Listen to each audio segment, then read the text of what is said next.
този улей е направен заради тези издъхни, а тази тук дупка е направена съответно да влиза ето тази част и да не се осупва.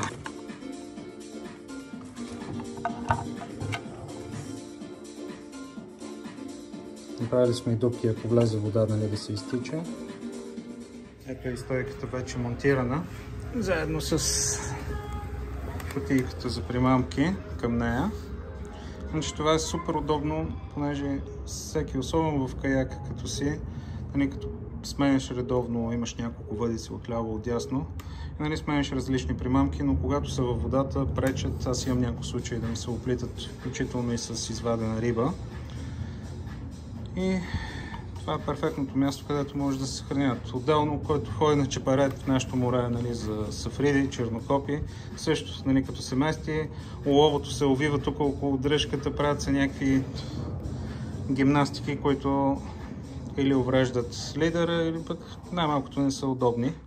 Докато сега виждаш нещо на сонара, хващаш примамката, хвърляш, отваряш си, в случая това не е подходящо за тази примамка, но е само за демонстрация.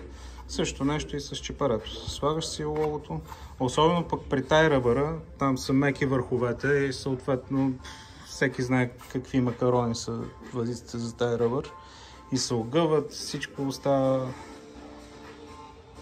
като кадеив. Докато ето е сега с тази кутийка, просто слагаш примамката и даваш напред до следващата позиция. Отделно съм направил и две дупки, ако е някаква много голяма примамка, вече може да се закача, нали, куката тук за това да влезе в някаква от тези дупки и, нали, съответно да се обере напред по този начин и пак става.